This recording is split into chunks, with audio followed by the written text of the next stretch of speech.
Katapos ko lang po sa rally sa Luneta ng Iglesia ni Cristo. Live and in person, Attorney Rowena Guenzo.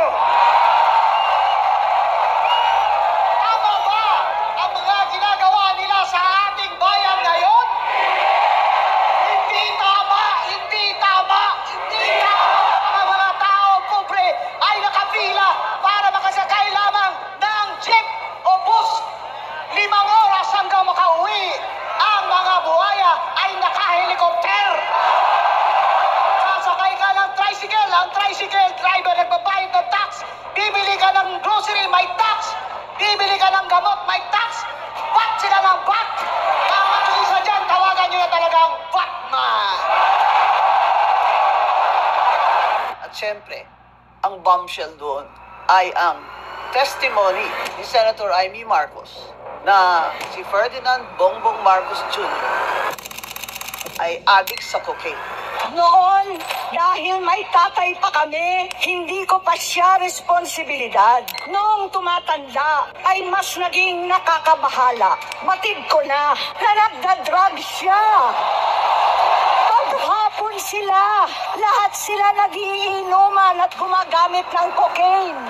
At ang kanyang asawa, ang ating First Lady, Kinumbinsi ko pa si Bongbong. Pakasalan mo na si Lisa. Naisip ko noon, kapag nag-asawa siya, malalagay na sa tahimik at magkakaroon ng direksyon. Ang laki ng pagkakamali ko. Mas lumala ang kanyang pagkalulong sa droga. Dahil parehas pala silang mag-asawa. gayon din at kanilang mga anak. Nalaman kong pati ang mga anak niya ay nagdodroga na. Kinasusuklaman ko pa ang pag-alok ng mag-inang si Sandro ng droga ang aking mga anak at iba pang mga kamag-anak. Yan ang hindi ko na mapapalampas. Whether you believe Senator Amy Marcos or not, I know her personally. She was my seatmate for 1 year in 2 subjects. And she's always been a jolly person, always helpful, even when they were in power in Malacanang. And she was like any ordinary student. For me, it takes a lot of Amy to say this in public, that her brother, the President Bongbong Marcos Jr., is addicted to cocaine since he was 12 years old. Bata pa lamang kami ni Bongbong. Alam na ng buong pamilya ang problema sa kanya. Sa totoo lang, mababasa naman ng lahat ang mga testimonya ng aking ama patungkol sa kanyang ugali at gawain. Some senators say this should have been a quiet thing. They should have talked about this. They should have settled this among themselves. But this is a matter of public interest. You cannot just say, oh, settle it among yourselves. It's unfair for some people to say, me is damaging the economy by saying this. Or that it's so un-Filipino of me to stab her brother in the back. Hindi natin ugali yung Pilipino na ganyan. Tayo mga Pilipino, ganun di ba? Kasi masyado tayong close-knit yung ating pamilya. So, pag may away mo kapatid, nire-resolve natin within one parents or within the family circle. I'd say, you're very un-Filipino if you do not love your country above all. I think Amy Marcos gave it enough time to bite her tongue, tiis-tiis yung ini-ignore siya ng brother niya, such that hindi na siya pumupunta sa Malacanang, at hindi na rin siya nag-attend ng mga family events pag nandun si Bongbong at ang ating First Lady, kahit andyan pa ang kanilang minamahal na ina. Well, let's backtrack. Before Bongbong Marcos was elected president, he was unemployed for 6 years because he lost to Leni Robredo for vice president. He was senator before that. But before that even, Bongbong Marcos had no visible and clear means of income.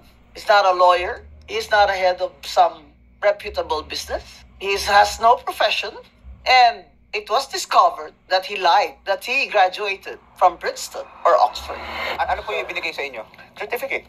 Na kayo ay... This is to certify that Ferdinand Marcos has completed a BA degree in social science. Is it a BA degree, sir? Nakita ko dun ang sinulat ng Oxford is... We can confirm that a Ferdinand Marcos matriculated at the University of Oxford in 1975 to read for a BA in philosophy and economics. According to our records, he did not complete his degree, but was awarded a special diploma in social studies in 1978. Nagpalit ako ng kurso. Sabi ko, politics, philosophy, and economics yan. Sabi ko, ang bagsak naman ito lagi, politics. Pero is a special diploma and a degree the same? Well, I suppose there are differences, but ang ending nun is that it is a bachelor's degree. Still, he won the presidency. And so there we have it. What he didn't expect, what he didn't plan for, is that he was gonna be president of a poor country. A country that needed a president who was not only hardworking, even if not brilliant, but honest and dedicated.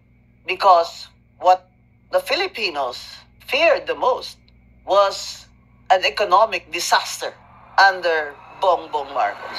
The Philippine government's total outstanding debt soars to a fresh all-time high. Well, the Philippine government's total outstanding debt soars to a fresh all-time high. The Philippine government's debt balloons to a new record high in October. But we waited to see if he was up for the job. After all, he wanted it. Ito na yung saying na, be careful what you wish for.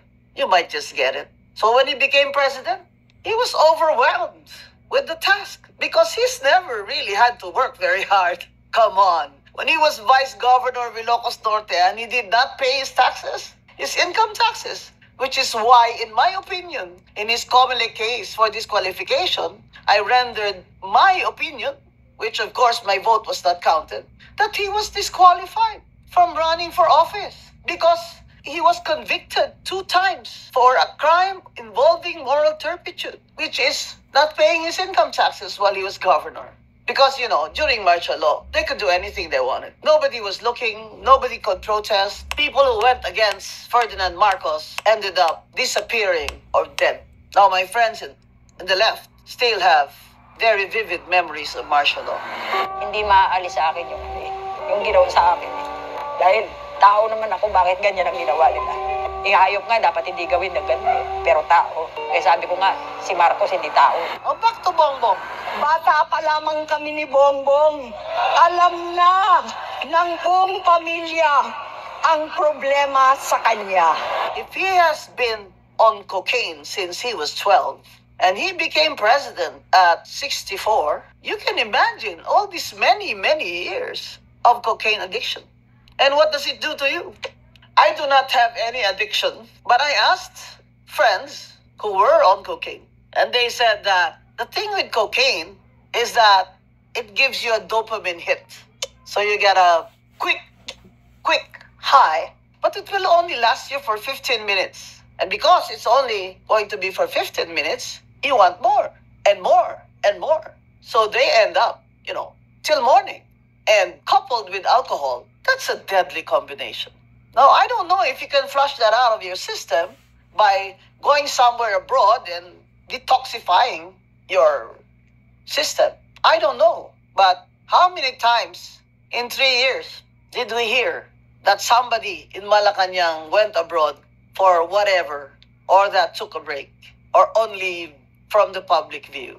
Because the difference between then and now is that he's president. He cannot hide from the people. He cannot